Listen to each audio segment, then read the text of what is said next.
ओम नमः शिवाय। प्रिय भक्तजनों, आज की कथा बड़ी ही ज्ञानवर्धक है। भगवान भोलेनाथ कहते हैं, इन 3 जगहों पर दान कभी मत करना, वरना धन भी जाएगा और धर्म भी। तो प्रिय भक्तजनों, आज की यह शिव पार्वती संवाद कथा अगर आपने ध्यान पूर्वक मन लगाकर सुन ली तो आपका धन कभी भी व्यर्थ नहीं जाएगा। प्रिय भक्तजनों, वह कौन सी वस्तु है जिसको दान देने से दान देने वाला व्यक्ति कंगाल हो जाता है? यदि आप इस कथा को पूरा सुन रहे हैं तो कृपया पूरा सुनिएगा, जिससे आपको संपूर्ण ज्ञान की प्राप्ति हो और माँ पार्वती भोलेनाथ का आशीर्वाद आपके ऊपर बना रहे। एक बार सावन का महीना आने पर माता पार्वती के मन में पृथ्वी लोक पर कुछ समय व्यतीत करने की इच्छा हुई, तो भोलेनाथ ने गिरिजा नंदिनी श्री पार्वती जी को संग लेकर हिमालय पर्वत की तलहटी में आ पहुंची। तब इस प्रकार कुछ समय व्यतीत होने पर एक दिन माता पार्वती प्रकृति की छटा को निहारते हुए एक पर्वत के किनारे बसे एक छोटे से राज्य में जा पहुंची, जहां के आसपास का दृश्य बड़ा ही मनमोहक था। अचानक माता पार्वती जी को एक बहुत बड़ा गोबर खाने वाला कीड़ा नजर आया, जो देखने में तो बहुत बड़ा था। वहीं उस कीड़े का शिकार करने के लिए पास में एक नाग ने घात लगाई हुई थी। वह नाग जैसे उस कीड़े पर प्रहार करने वाला था, तभी उसी समय वह कीड़ा एक मनुष्य के रूप में बदल जाता है। उन्होंने देखा कि कीड़ा एक दिव्य राजा के रूप में परिवर्तित हो गया। यह सब देखकर माता पार्वती बड़ी ही हैरान थी। राजा तो वहां से चला गया और माँ पार्वती वहां से वापस महादेव जी के पास आ गई। शिव जी के पूछने पर कि वे कहाँ चली गई थीं, तब माँ पार्वती कहती हैं, स्वामी, आज मैंने जंगल में एक बड़ी विचित्र घटना देखी, जिसे देखकर मैं बहुत ही आश्चर्यचकित हूँ। भगवान शिव ने पूछा, देवी, तुमने ऐसा क्या देख लिया जिसे तुम इतनी विचित्र बतला रही हो? तब माता पार्वती कहती हैं, स्वामी, आज मैं जब प्रकृति की छटा को देखने के लिए जंगल में गई तो मैंने एक जगह पर एक बड़े ही विशाल शरीर वाले कीड़े को देखा और उसी स्थान पर एक सर्प उस कीड़े का शिकार करने वाला था। वैसे ही वह कीड़ा एक राजा के रूप में बदल गया। यह बात मेरी समझ में नहीं आई कि अगर वह कीड़ा था तो राजा कैसे बन गया, और अगर वह कोई राजा था तो फिर कीड़ा क्यों बना? माता पार्वती जी की बात सुनकर भगवान शिव मंद मंद मुस्कुराने लगे। उन्होंने कहा, हे देवी, आज जंगल में तुमने राजा धर्मदेव को देख लिया, जो इसी देश का राजा है। भगवान शिव की बात सुनकर माता पार्वती जी ज्यादा अचंभे में पड़ गई और शिव जी से कहती हैं, हे स्वामी, राजा धर्मदेव ने ऐसा कौन सा पाप कर दिया था जिसके कारण उसे कीड़ा बनना पड़ा? मैंने तो सुना है इस राज्य के महाराजा बड़े धर्मात्मा हैं, बिना दान पुण्य किए वे भोजन भी नहीं करते, फिर उन्हें ऐसा कौन सा पाप हो गया? तब भगवान शिव कहते हैं, राजा धर्मदेव का यही स्वभाव तो उसके लिए मुसीबत बन गया। उसने कुछ ऐसा दान कर दिया जिसके कारण राजा धर्मदेव को कीड़े की योनि में जन्म लेना पड़ा। तब माता पार्वती कहने लगी, भगवान, मेरी समझ में तो कुछ नहीं आया, मुझे विस्तार से बताइए, राजा धर्मदेव के साथ ऐसा कैसे हो गया? तब भगवान शिव कहते हैं, हे देवी, इस कथा को बड़े ही ध्यान पूर्वक सुनिएगा। कथा के बीच में आप सो मत जाइएगा, क्योंकि मैं देखता हूँ जब भी मैं आपको कोई कथा कहानी सुनाता हूँ तो आपको निद्रा आने लगती है। सो देवी, इस बार कथा को सुनते हुए आप निद्रा बिल्कुल भी मत लीजिएगा। इस प्रसिद्ध राज्य में एक महादानी राजा धर्मदेव राज्य करते थे। राजा इतने बड़े दानी थे कि जब तक अपने द्वार पर आए हुए भूखे भिखारी और ब्राह्मणों को भोजन नहीं करा देते, तब तक स्वयं भी भोजन नहीं करते। यह उनका रोज का नियम था। पूरे राज्य में उनकी खूब प्रशंसा होती। राजा धर्मदेव के दान धर्म करने का नियमित समय था। एक निश्चित समय तक वे दान करते। राजा धर्मदेव सुबह 10 बजे से लेकर दान बांटना शुरू करते और सूर्य अस्त होने तक दान देना बंद कर देते। सूर्य अस्त के बाद अगर कोई उनके यहाँ दान लेने आता तो वे उसे दान नहीं देते, बल्कि अगले दिन आने को कहते। राजा की ख्याति धीरे धीरे देश विदेश में फैलने लगी। अब तो राजा धर्मदेव के द्वार पर याचकों की भीड़ लगी रहती। वह प्रत्येक दिन हर याचक को दोनों हाथों की अंजलि में जितनी स्वर्ण मुद्राएं आ जाती, उतना धन दान किया करते। सभी याचक राजा की जय जयकार करते हुए चले जाते। इसी प्रकार से राजा के दिन बड़े अच्छे से निकल रहे थे। एक दिन क्या हुआ कि इसी राज्य का एक ब्राह्मण परिवार जो जंगलों के पास रहता था, ब्राह्मण बड़ा तपस्वी था। उसे अपनी मेहनत से जो कुछ मिलता उसी को खाकर अपना समय काट लेता। एक दिन ब्राह्मण की पत्नी ने अपने पड़ोस में किसी के मुख से सुना कि हमारे राजा बड़े ही दानी हैं, जो भी उनके द्वार पर जाता है उसे दान जरूर देते हैं। ब्राह्मणी पड़ोसन से यह बात सुनकर आई और अपने पति से आकर कहने लगी, हे स्वामी, हमारे राजा बड़े दानी हैं, उनके द्वार से आज तक कोई निराश नहीं लौट कर आया। आप भी महाराज के दरबार में चले जाइए, महाराज से दान स्वरूप हमें कुछ मिल जाएगा तो हमारा समय भी आराम से कट जाएगा। ब्राह्मण बोला, देखो प्रिय, मेरी जिंदगी का आधा समय तो बीत गया और आधा समय शेष रह गया है, वह भी जैसे तैसे कट जाएगा। मैं किसी के द्वार पर हाथ फैलाने वाला नहीं।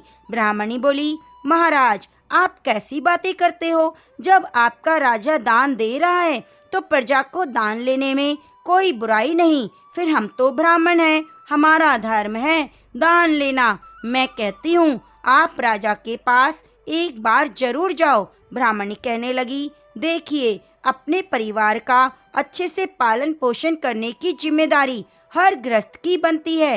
हर गृहस्थ व्यक्ति का धर्म है कि वे अपने परिवार को सुखी रखे, उसे हर सुख सुविधा प्रदान करे। जो लोग ऐसा नहीं करते उन्हें भी पाप लगता है। भगवान भोलेनाथ कहते हैं, हे देवी। ब्राह्मणी की बातों को सुनकर वह ब्राह्मण राजा धर्मदेव के यहाँ जाने को तैयार हो गया। अब तो ब्राह्मण अपने घर से राजा धर्मदेव के दरबार की ओर चल पड़ा। प्रिय भक्तजनों, अब देखिए, चलते चलते ब्राह्मण को संध्या हो गई। इधर राजा धर्मदेव के दान देने का एक निर्धारित समय था। उस दिन राजा के दरबार में जितने भी याचक आए सभी दान लेकर जा चुके थे।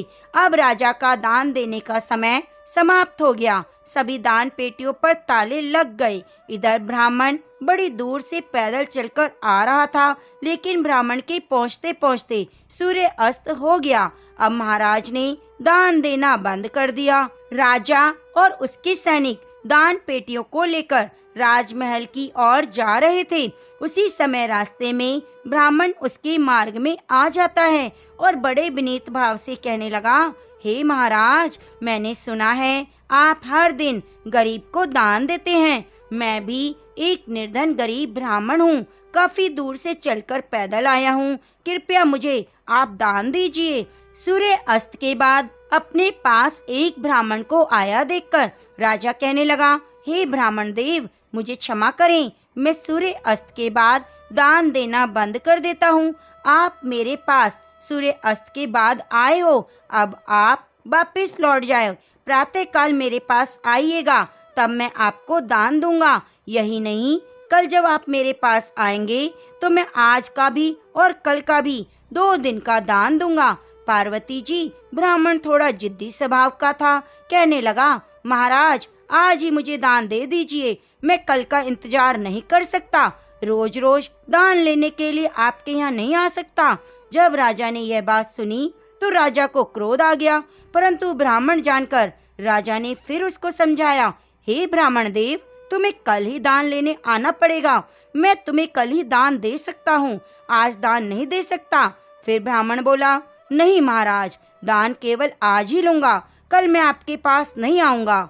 यह बात राजा को अच्छी ना लगी। राजा क्रोध में आ गया और क्रोधित होकर राजा ने वहाँ कुछ घोड़ों की लीद पड़ी हुई थी, क्योंकि राजा चलते चलते घोड़े के अस्तबल के पास पहुँच गए थे। राजा ने देखा ब्राह्मण आज ही दान लेने की जिद कर रहा है, तो उन्होंने दान के रूप में घोड़े की लीद उठाकर ब्राह्मण के कमंडल में डाल दी। ब्राह्मण उस लीद को लेकर सम्मान से अपने घर की ओर चल देता है। इधर घर पर उसकी पत्नी इंतजार कर रही थी, सोच रही थी मेरे पतिदेव राजा के यहाँ कुछ दान लेकर आते होंगे, राजा साहब उन्हें सोने की मोहरें देंगे जिससे हमारी दरिद्रता दूर हो जाएगी। ब्राह्मण दान में घोड़े की लीद लेकर घर पहुँचे तो ब्राह्मण की पत्नी बड़ी प्रसन्न होती है और ब्राह्मण से कहने लगी, देखो मैं तुमसे कहती थी ना, महाराज के दरबार में दान लेने जाओगे तो महाराज तुम्हारी गरीबी मिटा देंगे। यह बात सुनकर ब्राह्मण बोले, हे देवी, दान देने वाले ने दान दिया और मैंने ले भी लिया। तुम एक काम करो, इस स्थान को गोबर से लीप दो। जब मैं तुम्हें राजा के द्वारा दान दिया दिखाऊंगा तो यह दान अपवित्र हो जाएगा। बड़ी खुशी के साथ ब्राह्मण की पत्नी ने उस जगह को गोबर से लीप दिया और एक दीपक जलाकर रख दिया, वहीं जाकर बैठ गई। हे पार्वती जी, उसके बाद ब्राह्मण ने घोड़े की लीद से भरा हुआ पात्र अपनी ब्राह्मणी को दे दिया। यह देखकर ब्राह्मणी बहुत हैरान हुई कि कैसा मजाक है। ब्राह्मण ने कहा, मजाक कैसा? राजा ने जो दान में दिया है वही तो ला कर दिया है। अब तो ब्राह्मणी बड़ी दुखी हुई कि राजा ने लीद का दान दिया। क्या राजा के पास धन की कमी हो गई थी? चलो कोई बात नहीं, महाराज से गलती हो गई होगी, आप फिर से राजा के पास चले जाना। उस दिन के बाद ब्राह्मण कभी भी राजा के पास दान लेने नहीं गया। ब्राह्मण ने उस लीद को अपने घर के द्वार पर रख दिया। भगवान शिव जी कहते हैं, दान का जो फल होता है वह कर्ता को 1000 गुना होकर वापस मिलता है। यदि आपने अपने जीवन में किसी चीज का दान दिया है तो परलोक में उसका फल 1000 गुना मिलेगा। राजा ने जो लीद का दान दिया था उसी लीद का भगवान की कृपा से ब्राह्मण के घर के द्वार पर धीरे धीरे पहाड़ बनता चला गया। इस तरह राजा के दान का फल बढ़ता चला गया। ब्राह्मणी ब्राह्मण से पूछती है, हे स्वामी, इस लीद का क्या होगा? यह तो रोजाना बढ़ती जा रही है। आप तो वेदों के ज्ञाता हैं, मुझे मतलब बताइए। तब ब्राह्मण कहने लगा, देखो देवी, यह राजा के दान का फल है जो बढ़ता जा रहा है। उस फल को लो, भोगना पड़ेगा। यदि हम इसे उपयोग में ले रहे होते तो राजा को इसका शुभ फल मिलता। अब जबकि यह हमारे किसी काम का नहीं तो इसका परिणाम अब राजा को ही भोगना पड़ेगा। यह बात सुनकर ब्राह्मणी बड़ी सोच में पड़ जाती है। इस प्रकार धीरे धीरे समय बीतता गया। इधर उस लीद का पहाड़ काफी बड़ा हो गया। भगवान शिव जी माता पार्वती से कहते हैं, हे देवी, अब आप आगे सुनिए। एक दिन की बात है, राजा धर्मदेव वन में शिकार करने के लिए जाता है, परंतु राजा धर्मदेव को कोई शिकार नहीं मिलता। जब कोई शिकार नहीं मिलता तो राजाओं के पहले नियम होते थे कि राजा को शिकार ना मिले तो वे बिना शिकार किए वापस लौटकर नगर में नहीं जाते थे, चाहे उस मार्ग में कहीं भी रुकना पड़े। अब शाम का वक्त हो गया। सूर्य अस्त होने के बाद जब किसी जीव को सताना क्षत्रियों का धर्म नहीं होता, यह सोचकर राजा ने सोचा, अब मुझे यहाँ से चलना चाहिए, यहीं किसी स्थान पर ठहर जाना चाहिए। राजा उस जंगल के पास ही अपने ठहरने का स्थान ढूंढ लेते हैं। ढूंढते ढूंढते राजा उसी ब्राह्मण के घर जा पहुँचे जिसे राजा ने 17-18 वर्ष पहले लीद का दान दिया था। लेकिन राजा उस घटना को भूल चुका था। जब राजा धर्मदेव ब्राह्मण के घर पहुँचे, वहाँ पहुँचकर राजा ने ब्राह्मण से कहा, हे ब्राह्मण देवता, आज मुझे आपके यहाँ ठहरने के लिए स्थान चाहिए। राजा की बात सुनकर ब्राह्मण कहने लगा, ठीक है राजन, आपका हमारी कुटिया में स्वागत है। उस रात राजा धर्मदेव ब्राह्मण की कुटिया पर विश्राम करते हैं। जो भी ब्राह्मण के घर में रूखा सूखा भोजन था, ब्राह्मण ने राजा का अतिथि सत्कार किया। भोजन करने के बाद राजा की रात वहीं बीत गई और इधर जब सवेरा हुआ तो राजा की नज़र ब्राह्मण की कुटिया के बाहर लीद के ढेर पर पड़ी। वो जो पहाड़ के रूप में बन गया था। लीद के पहाड़ को देखकर राजा ब्राह्मण से पूछने लगा, हे ब्राह्मण देव, क्या वास्तव में आपके पास इतने सारे घोड़े हैं जो इतना बड़ा ढेर लगा हुआ है? तब ब्राह्मण ने उत्तर दिया, हे महाराज, हम तो पूजा पाठ साधना करने वाले ब्राह्मण हैं, हमें भला घोड़ों से क्या काम। राजा ने कहा, फिर ये लीद का ढेर कैसे लगा। ब्राह्मण समझाते हुए कहता है, देखिए, यदि आप जानना चाहते हैं कि लीद का ढेर क्यों है, तो इसके पीछे बहुत बड़ा रहस्य छुपा हुआ है। भगवान शिव माता पार्वती से कहते हैं, हे देवी, अब तो उस रहस्य को जानने की राजा की उत्सुकता बढ़ गई। ब्राह्मण बोला, हे यात्री, हमारे राज्य का राजा बड़ा ही दानी धर्मात्मा है। रोजाना सोने का दान करता है। 17-18 वर्ष पहले की बात है। मेरी पत्नी ने मुझे जबरदस्ती राजा के यहाँ दान लेने के लिए भेज दिया। अपनी पत्नी के कहने पर मैं राजा के पास दान लेने चला गया। जब मैं राजा से दान लेने की जिद कर रहा था, तो वह मुझे अगले दिन आने को कह रहा था, लेकिन मैंने राजा की बात नहीं मानी। जब मैं दान लेने की जिद करने लगा, तो राजा ने क्रोध में आकर मेरे कमंडल में लीद उठाकर डाल दी। मैं उसे सम्मान सहित अपने घर ले आया और उसी लीद को यहाँ रख दिया, क्योंकि वह लीद मेरे काम की नहीं, दान का वस्तु में यहाँ फेंकना नहीं चाहता था। तो राजा ने पूछा, हे ब्राह्मण देव, राजा ने तो तुम्हें थोड़ी सी लीद दान में दी होगी, ये इतना पहाड़ कैसे बन गया। तब ब्राह्मण ने समझाया, हे भाई, हमारे वेद पुराण कहते हैं, अगर कोई दान देने वाला जितना दान दे, उसका 1000 गुना फल उसको वापस मिलता है। राजा का वह दान समय के अनुसार 1000 गुना जमा हो गया। अब अपने उस दान का फल राजा खुद ही भोगेगा। ब्राह्मण की बात सुनकर राजा के पैरों तले जमीन खिसक गई। राजा तो इस बात को भूल चुका था, पर ब्राह्मण के बतलाने पर राजा को सारी बात याद आ गई कि मैंने ही ब्राह्मण को लीद दान में दी थी। वह ब्राह्मण से हाथ जोड़कर पूछने लगा, हे ब्राह्मण देव, राजा इसका फल कैसे भोगेगा, मुझे इसकी बात और बता दो। ब्राह्मण बोला, देखो भाई, यह लीद का ढेर अब राजा को खाना पड़ेगा।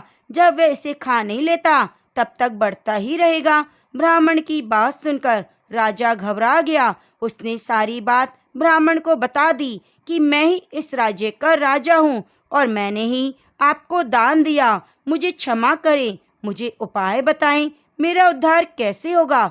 ब्राह्मण कहने लगा, महाराज, मैं आपको पहचान गया था। यदि तुम ही राजा हो, तो इसका परिणाम तो तुम्हें भोगना पड़ेगा, क्योंकि दान देने वाला यदि किसी ऐसी वस्तु का दान दे जो अनुपयोगी हो, तो दान पाने वाले के काम की ना हो, तो उस वस्तु का फल उसे भोगना पड़ता है। ब्राह्मण कहने लगा, राजन, आपको अपने किए का फल तो भोगना पड़ेगा। यदि तुम इस लीद को खाने से बचना चाहते हो, तो एक दूसरा उपाय मैं तुम्हें बताता हूँ। यदि तुम उस उपाय को कर लेते हो, इस उपाय से तुम्हारे बहुत सारे हिस्सेदार हो जाएंगे। यदि तुम वह उपाय नहीं करोगे, तो सारी लीद तुम्हें ही खानी पड़ेगी। ब्राह्मण कहता है, हे राजन, यदि आप अपने स्वयं की निंदा करवाओगे, जितनी इस राज्य में निंदा होगी, उतनी लीद घटकर कम हो जाएगी। राजा बोला, हे ब्राह्मण, मेरी निंदा भला कौन करेगा, लोग तो मेरी प्रशंसा करते हैं।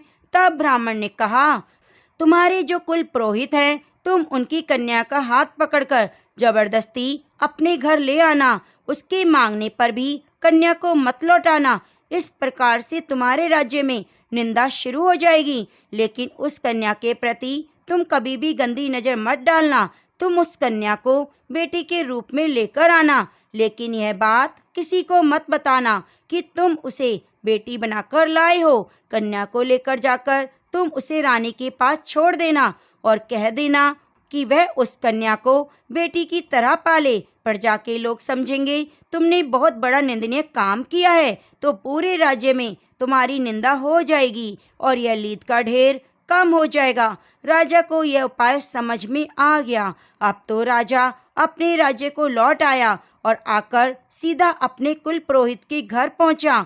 कुल पुरोहित ने जब राजा को अपने घर आया देखा, तो कुल पुरोहित ने पूछा, हे राजन, क्या बात है, आज आप बड़े उदास लग रहे हैं। राजा ने कहा, गुरुदेव, आप अपनी बेटी को बुलाइए, मुझे उससे कुछ काम है। कुल पुरोहित ने सोचा शायद कोई उपहार देना होगा, कोई बात करनी होगी। उन्होंने अपनी पुत्री को आवाज लगाई। राजा उसका हाथ पकड़ते हैं और पुरोहित को धक्का देकर बेटी को रथ में बिठाकर घर ले आए। बेचारा कुल पुरोहित अपनी बेटी के लिए गिड़गिड़ाता रहा, महाराज आप ये क्या कर रहे हैं। राजा ने एक नहीं सुनी। राजा चुपचाप उसकी कन्या को लेकर अपने महल में पहुंच जाता है और रानी के पास छोड़ देता है और कहता है, इसे पुत्री की तरह रखना, लेकिन यह बात किसी को नहीं बताना। रानी ने पूछा, महाराज आप इसे लेकर ही क्यों आए, यह हमारे गुरु की बेटी है।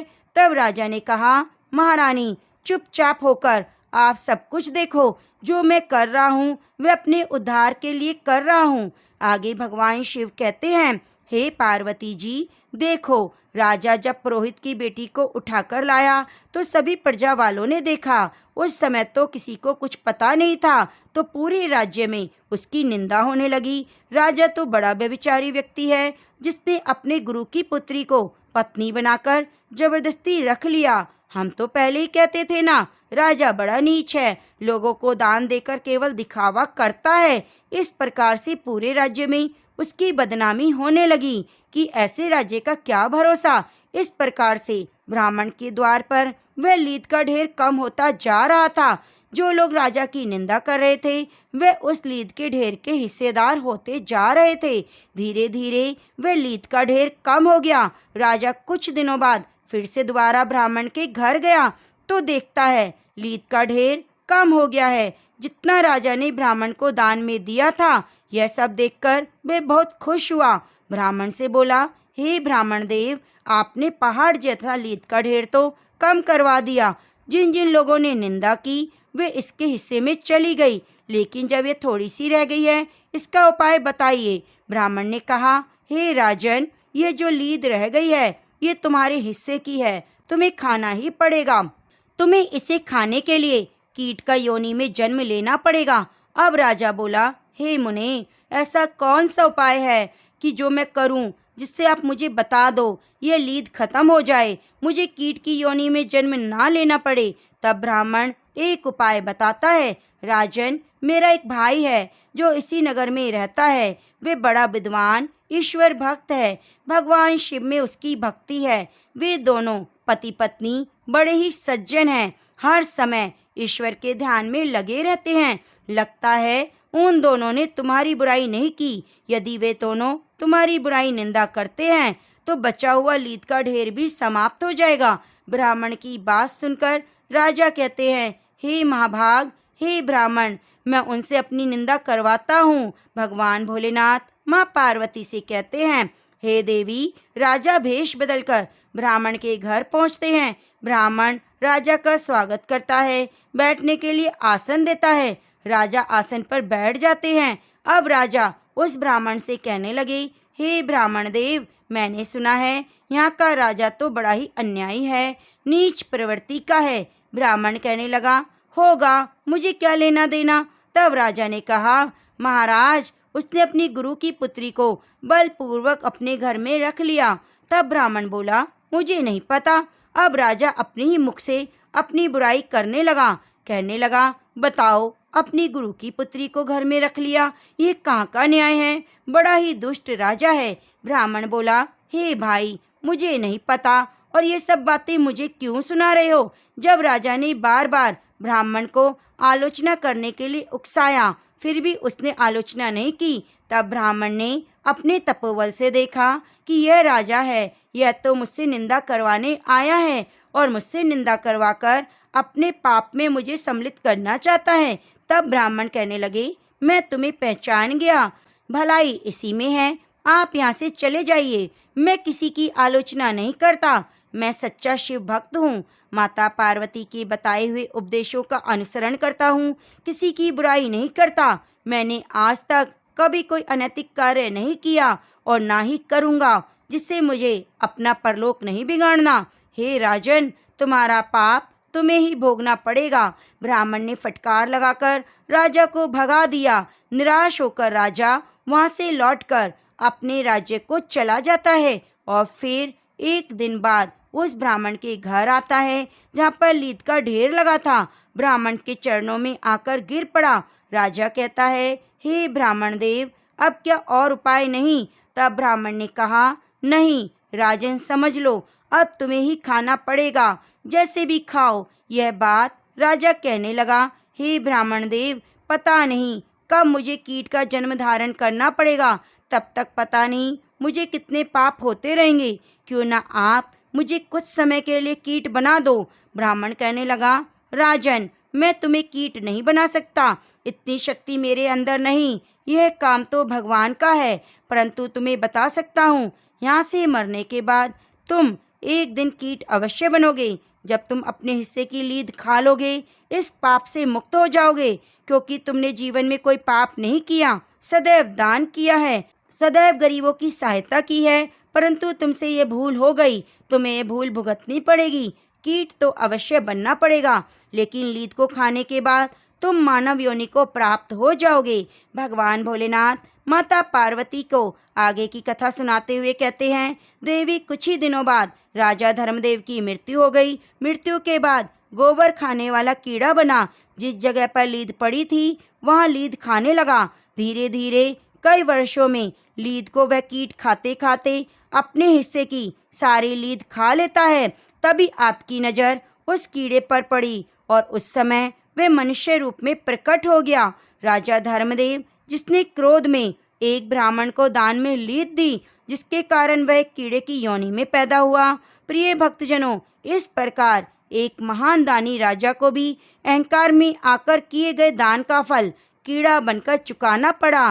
भगवान शिव कहते हैं, जो व्यक्ति अनुपयोगी वस्तुओं का दान देता है, क्रोध के वशीभूत होकर दान देता है, अहंकार वश दान देता है, सदैव पाप का भागी बनता है। दान देने से पहले मनुष्य अपने अंतर मन को देखे कि दान देने का सामर्थ्य नहीं तो दान ना दे, लेकिन वही दान दे जो उपयोगी हो, सही हो। और दान हमेशा सुपात्र को दिया जाए। दान ऐसी वस्तु को दिया जाए जो आगे व्यक्ति काम में ले, ना कि उसे फेंक दे जो उसके प्रयोग में ना हो। तो एक बार प्रेम से बोलिए, गौरी शंकर भगवान की जय। प्रिय भक्तजनों, यदि आपको हमारे द्वारा सुनाई गई कथा अच्छी लगी है तो कृपया चैनल को सब्सक्राइब कीजिए, बगल में बनी घंटी को दबा लीजिए और वीडियो को लाइक करके कमेंट बॉक्स में हर हर महादेव जरूर लिखिए। मिलते हैं आगे की कथा कहानियों के साथ, तब तक के लिए नमस्कार।